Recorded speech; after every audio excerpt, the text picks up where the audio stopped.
gente, vocês estão felizes? Começando mais um vídeo aqui no canal. E no vídeo de hoje da nossa série tão especial, Fiquei Noiva e Agora, nós vamos falar um pouquinho sobre o que analisar nos contratos de fornecedores de casamento.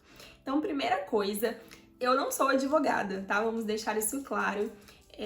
Realmente não sei nada dessa área, mas como eu já trabalhei como assessora de casamentos, eu pude ver várias coisas que os noivos precisavam tomar cuidado quando eles estavam contratando um fornecedor. Eu mesma tinha que analisar muitos contratos para eu ter noção de algumas coisas do que estava sendo fechado, né, pelos noivos com os fornecedores. Então eu lidava muito com essa parte e eu consegui observar algumas coisas que eu acho que podem ser dicas muito especiais para vocês.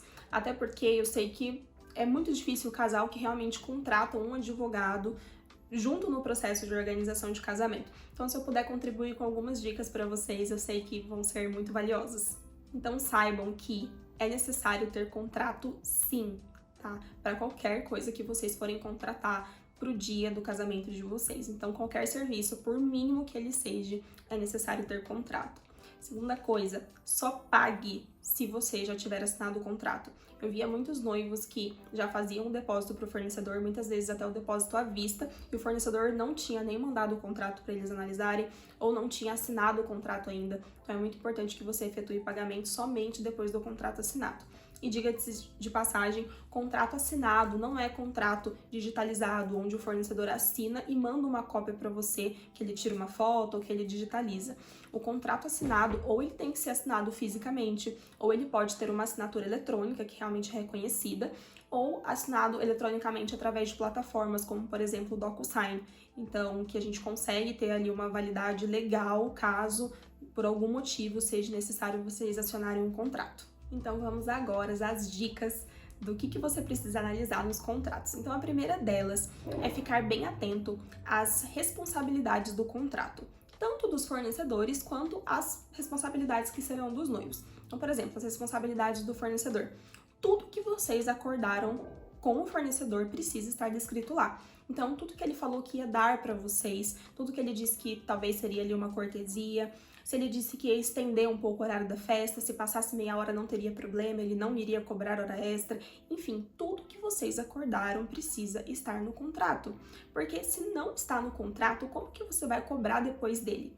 Então é muito importante que tudo que foi acertado por vocês esteja descrito lá. E a mesma coisa vale também como responsabilidade para os noivos. Fiquem atentos ao que está descrito nos contratos como responsabilidade de vocês. Como, por exemplo, precisa passar para o buffet 20 dias antes do casamento a lista completa de casamento. Por que isso? Porque o buffet precisa se planejar em relação à quantidade que foi acordada. Então, às vezes, eles pedem esse prazo. Você, de repente, esqueceu, passou os 20 dias antes da data do casamento, você não passou a lista final e quando chega 10 dias antes, você quer colocar mais gente no buffet. Provavelmente, eles vão dizer que não pode. Exemplo. Ou, muitas vezes, os buffets acabam liberando, mas como está no contrato, eles podem alegar para vocês que não, eles não conseguem incluir mais ninguém porque você não passou a listagem antes. Às vezes, no contrato, por exemplo, da cerimonialista, pode ter que uma semana antes vocês vão precisar deixar com ela todos os itens que serão usados no casamento. Itens ali, por exemplo, porta-aliança, cestinha onde vai flores, enfim, todas as coisinhas que são utilizadas no dia e que ficam com ela. Então passa ali uma semana, vocês não deixaram as coisas, sabe? Então assim, é muito importante também ficar atento às responsabilidades que são de vocês, para vocês não serem pegos desprevenidos durante ali o processo de organização, e normalmente isso acontece quando chega perto do casamento e aí fica aquela loucura. Segunda dica, leia o contrato e leve tudo que está lá ao pé da letra. Por mais rigoroso que o contrato seja, mas no boca a boca o fornecedor fale que ele vai flexibilizar, que ele vai deixar acontecer, acredite no que está no contrato. Porque depois, se chegar perto do casamento e o fornecedor decidir seguir à risca o que está lá, você não vai ser prejudicado. Eu digo isso porque eu já passei por situações assim, onde os fornecedores falaram que iam fazer, que iam dar, que ia acontecer, mas chegou perto e eles queriam levar ao pé da letra o que estava lá no contrato. Então, isso acontece muito com igrejas católicas, por exemplo, pelo menos aqui na minha região, os contratos de igreja católica são muito rigorosos. Não pode uma infinidade de coisas, por exemplo, não pode tocar músicas que não sejam cristãs, não pode ligar aqueles sparkles dentro da igreja, Cada igreja tem um tipo de regra, mas costumam ser bem rigorosos. E muitas vezes os noivos, eles contratam porque eles querem casar naquele lugar e eles pensam que, lá perto eles vão deixar eu fazer o jeito que eu quero. E muitas vezes não deixam. E aí os noivos acabam passando por situações difíceis porque eles achavam que o local ia flexibilizar e não houve flexibilização nenhuma. Então, leve realmente ao pé da letra o que está naquele contrato. Se você não está de acordo com alguma cláusula e o fornecedor não aceitou tirar aquela cláusula do contrato, então opte por contratar outro fornecedor para que você não passe nenhum problema perto do seu casamento. Teve um casal que eu assessorei que no contrato estava descrito que era de fotografia até, que os fotógrafos eles precisavam de uma mesa exclusiva para eles na festa, para que eles pudessem sentar e comer junto com todo mundo, com os convidados.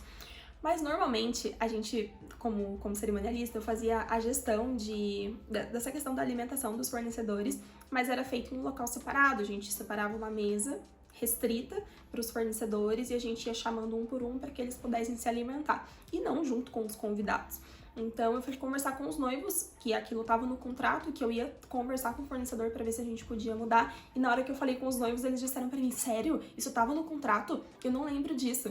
E era muito comum, muito comum. Eu li os contratos e eu conversava com os noivos e eles falavam: nossa, mas eu não vi isso. Enfim, era muito normal mesmo, porque normalmente os noivos recebem um contrato e eles estão tão ali na ânsia de querer fechar aquele fornecedor que eles simplesmente assinavam e vida que segue. Mas contrato é muito importante, então é realmente primordial que vocês leiam o que está lá e levem a sério tudo aquilo que está descrito. Terceira dica é ficar atento às penalidades do contrato. E a penalidade, normalmente, ela fala quando vai ter um distrato, um rompimento de contrato.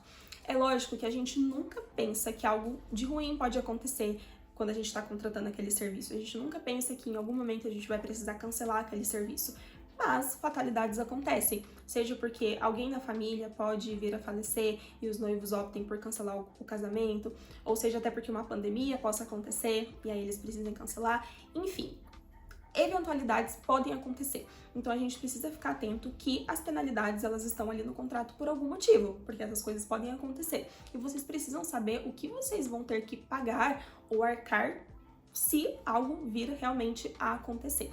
Então fiquem atentos às penalidades descritas no contrato, mas não só para as penalidades no caso de vocês, noivos, caso vocês rescindam um contrato, mas também dos fornecedores, porque pode ser que eles venham a cancelar por qualquer motivo, e lá precisa estar muito bem detalhado também a questão de penalidades por parte deles, então fique atento a isso. E uma dica extra que eu quero deixar aqui pra vocês é em relação ao contrato de buffet. Uma coisa que os noivos nunca se atentam muito, mas que é bem importante, é a questão de alimentação dos fornecedores. Porque quando eles estão contratando o buffet, normalmente eles pensam na alimentação dos convidados, mas também existe a alimentação dos fornecedores que vão estar trabalhando no dia. Normalmente, ou melhor dizendo, eles não vão comer igual um convidado, mas eles se alimentam. Então, os fornecedores que estão trabalhando ali, o DJ, fotógrafo, filmagem, enfim, fornecedores que estão trabalhando na hora do casamento, normalmente eles param ali uns 15 minutinhos para comer alguma coisa. E tem buffet que cobra isso, tem buffet que não cobra, justamente porque eles entendem que é uma alimentação muito rápida, pouco. Tem buffet que ele cede um X de fornecedores, então, por exemplo, até 10 fornecedores os noivos não pagam, passou disso, os noivos pagam. Tem fornecedores que cobram metade do valor do que eles pagaram para os convidados, tem buffet que cobra tudo, enfim.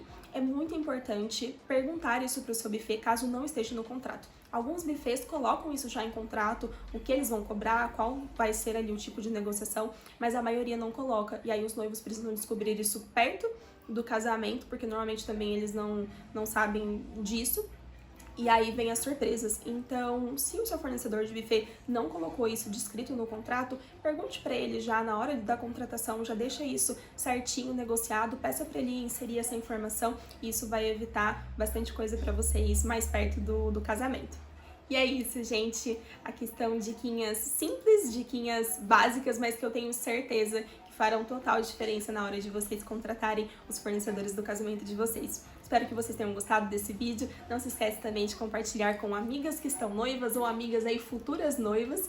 E até o próximo vídeo. Um super beijo pra vocês. Tchau, tchau!